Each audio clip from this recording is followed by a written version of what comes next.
This review was made possible by contributions from viewers like you.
Hey guys!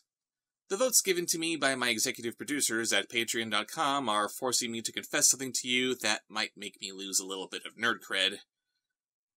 I have never seen Buffy the Vampire Slayer. Why do I date you? Oh, I could think of a few reasons, love. Oh.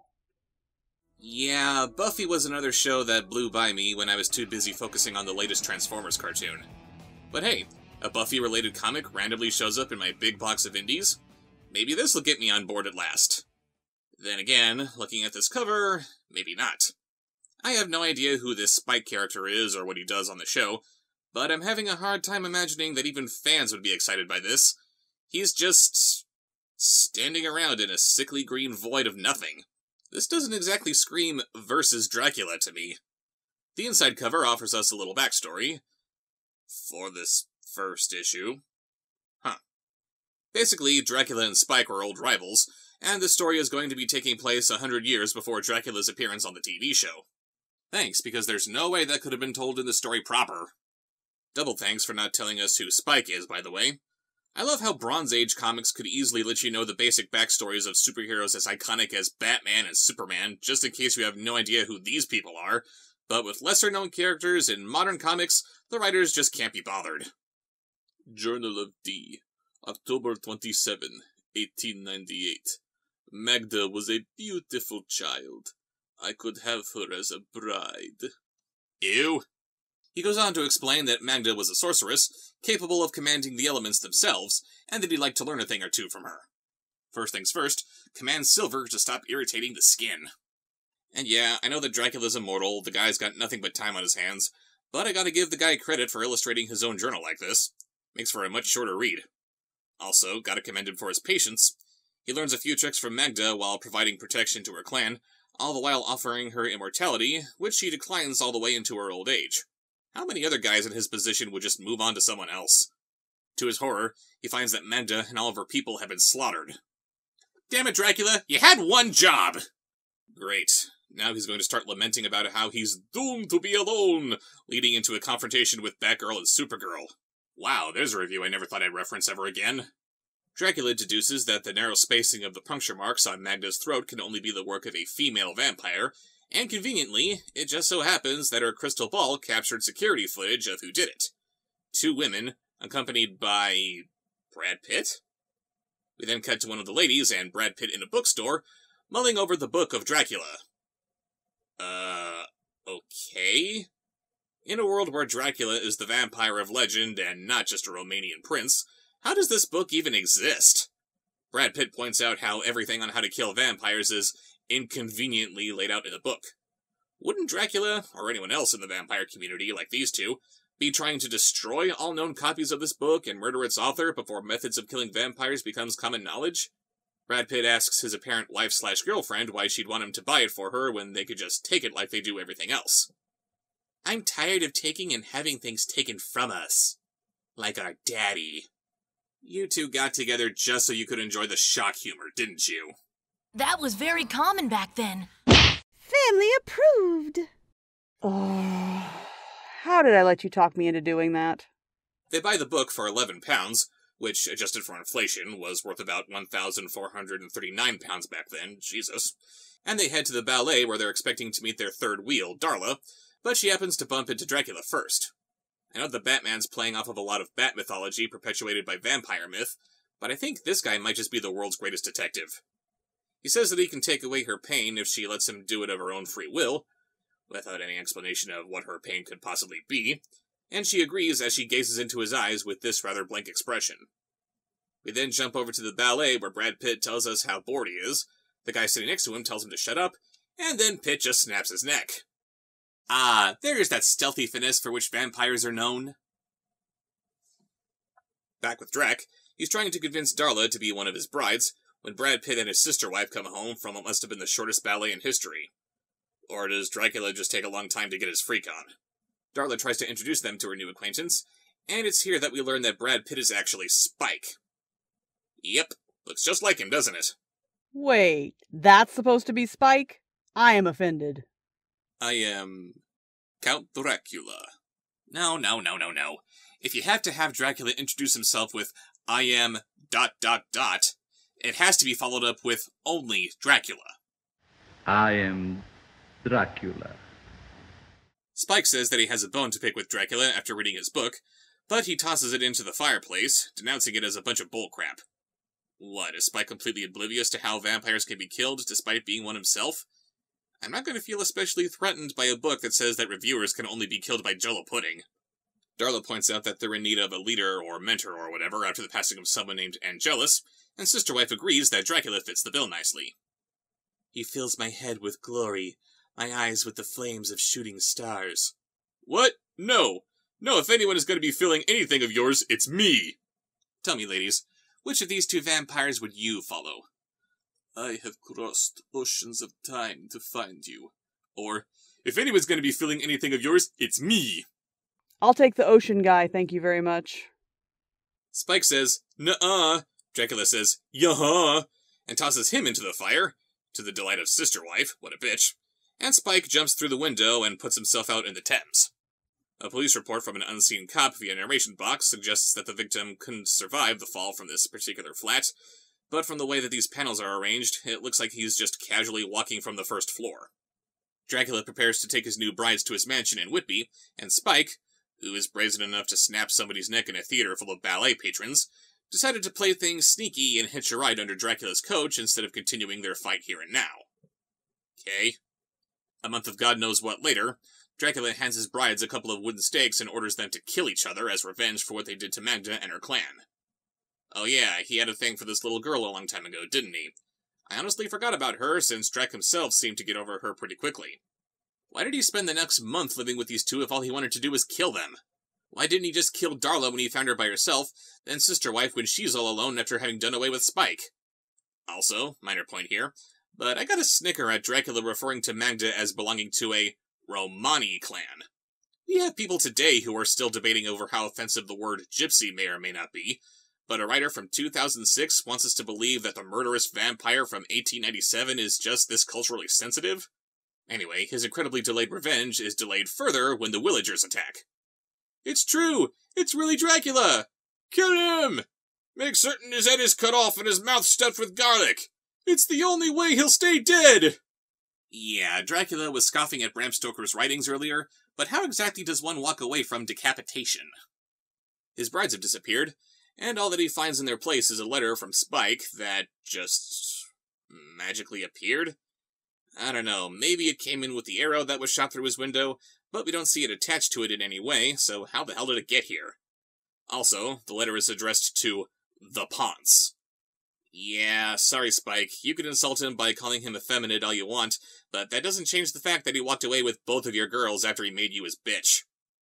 The letter says that Spike rallied the townspeople against Dracula by walking into a bar, biting some random wench, and not saying anything about Dracula, and that he's already worked out his escape with the girls. I would think that with these two being as enamored with Dracula as they clearly are, they'd be putting up more of a fight than this, but whatever. And in the unlikely event you survive, and you want to know who buggered you big time, it's William the Bloody. Or if you prefer a name that will stand the test of time, then remember this one. Spike. Vlad the Impaler. Ivan the Terrible. Jack the Ripper. Spike. P.S. You still owe me 11 pounds. No, your spoiled brat of a sister wife owes you 11 pounds for making you waste all that money in the first place. So that was Spike vs. Dracula #1, and it is just dumb. The art's decent enough, but what this all amounts to was an undead pissing contest. Dracula's angry about the death of a little old lady who, okay, he admired, but she spent her entire life turning down his offer for immortality. Did he really not see her death coming? Her murder might piss off anyone else, but I would think that someone who has centuries of life under his belt from feasting on human blood would be a little bit more detached from humanity than this.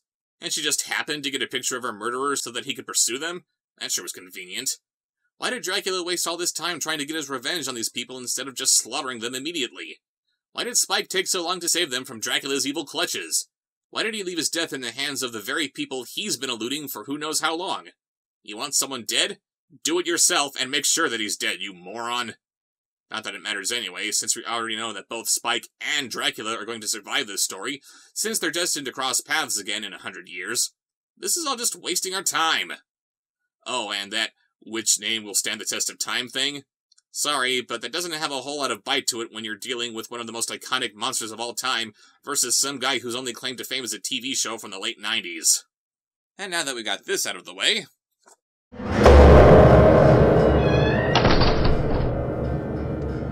it's time to look at the other selection that was chosen by my executive producers, Anne Rice's Queen of the Damned, #10. Like with Buffy, I'm not familiar with Anne Rice's Vampire Chronicles, so I'm going into this 10th issue of this adaptation of the third book of the series completely blind. The cover depicts some giant spooky lady who is trying to puppeteer Doctor Who, but considering how the strings are a tangled mess, she doesn't look like she's doing a very good job of it. Unfortunately, we're not given any kind of introductory text to let us in on what happened in the previous issues. Stan Lee once said that every comic book is someone's first, but I guess these people don't care if the reader's a little lost. The comic doesn't even bother telling us that the narrator here is the vampire Lestat de Lioncourt until 8 pages into it. Anyway, he wakes up to find himself on a Greek island, where the local women are being manipulated into killing and burning all of the men they can find. These ladies who randomly show up start giving him a bath as he narrates about how he can see himself for the first time, and I have no idea what's up with that. For some reason, he suddenly has a reflection, as indicated by this panel, but was he incapable of seeing anything below the neck while looking down at himself before now? Why the hell is this happening? How can I control it? Why was I crying inside, like something dying? You're the one telling the story. You tell us! After staring at himself in the mirror for an undisclosed amount of time, the lady from the cover comes in and tells him that all but 3 men on the island have been killed, and these last 3 are for him to enjoy. Don't you want them? My reluctant god who shrinks from his duty? Where's your courage? It's not about courage. Do you know how many calories are in one person? No thank you. He says he's uncomfortable with what she's proposing since he's always had a problem with killing. So you mean to kill 40% of the population of the Earth? 90% of all males? Do you deny that this will put an end to war? To rape? To violence? Yes. Humans can be a very aggressive species, especially during times of desperation. If you're one of these pretentious douchebags who think that you can end all pain and suffering through whole-scale slaughter, at least have the balls to do it entirely and kill everybody instead of just half-assing it. Don't you understand that men will never do more than dream of peace? But women can realize that dream. Lady, women will war with each other if you disagree over who's hotter, Jacob or Edward. Hey! Tell me I'm wrong! She takes him to the last few men left alive, then he eats them despite his earlier objections.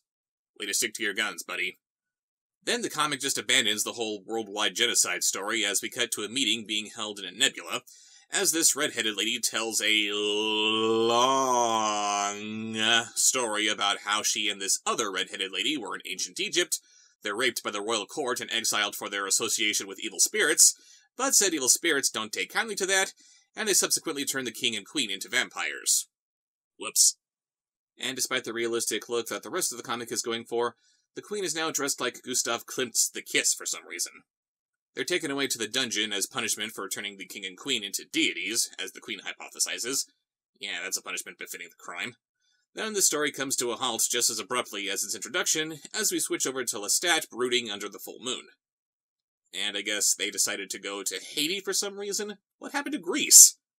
He questions if they're right in the whole decimation of the human race thing. She says, "Nah, it's cool, trust me." Then they make out in the sky for a bit like Superman and Lois Lane. I'm sorry for just skimming through this one, but man was this comic boring. I feel bad for this artist who clearly put a ton of effort into rendering each page, because it's such a slog to get through. It takes too long to understand the main plot and conflict, and then for no rhyme or reason it just switches over to the Queen's origin story being told by people we don't know without any kind of segue. Maybe this would all be more coherent if I read the last 9 issues before coming across this one, but this issue on its own isn't making me want to go through all that trouble. I'm sure that the original book is probably worth the effort, but this...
Hey guys, I have a very old letter that has been sitting in my car for the longest time. I apologize for sucking.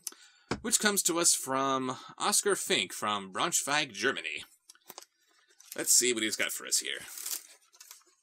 Oh, I've got to chuckle at how the first thing that leaps out at me is this little doggy poodly man. Aww. There's a caption on it, too. Yes, there is. Oh. Oh, I'm sorry I spoiled my own surprise here. Included on the back of this letter is a poster for Alpha and Omega 8. You see, that's how old this letter was. There were only 7 at the time. Oh, no, sorry, that's not an 8. That is Infinity, as in infinite sequels. Thank you for that. I appreciate that. And on it, we have... Let it die! Seriously. We have me, the box, and... and, the Dishonored Wolf here alongside me, who we can tell is him because he's saying, "Physics! Physics! Physics!" Oh, nice! Who cares if you're pups? You're never gonna grow up anyway! I say while I'm pumping a shotgun and chasing down the wolf pups.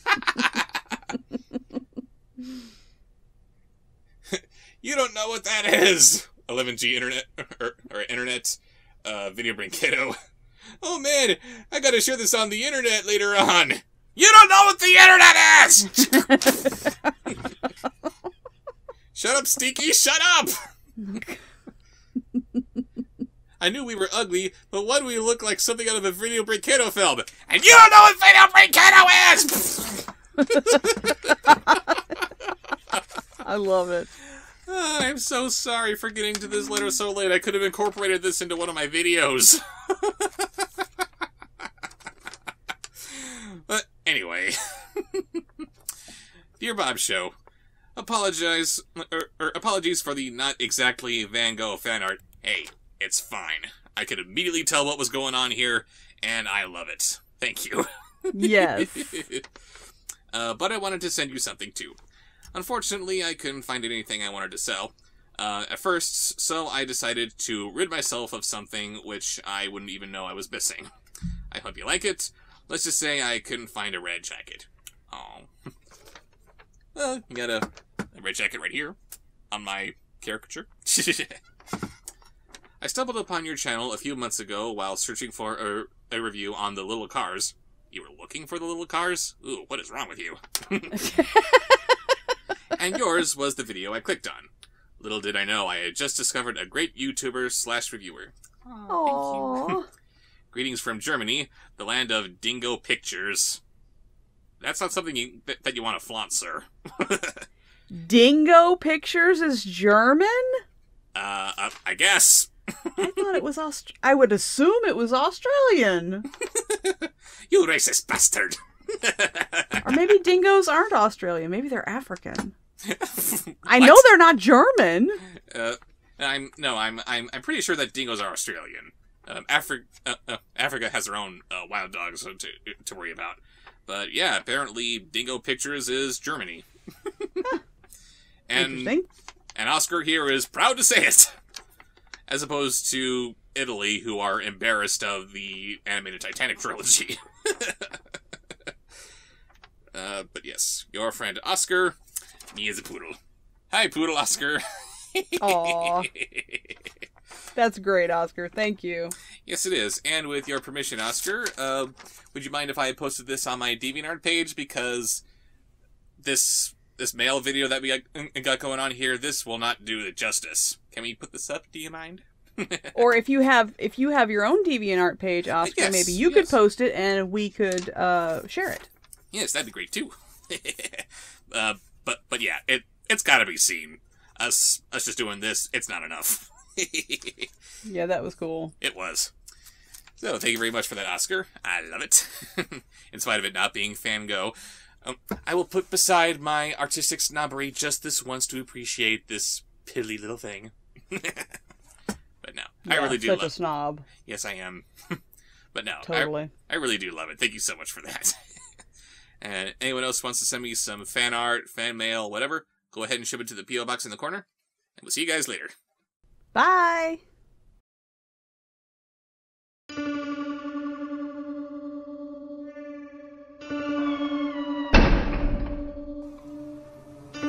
Subscribe, like, follow, comment, share, watch more.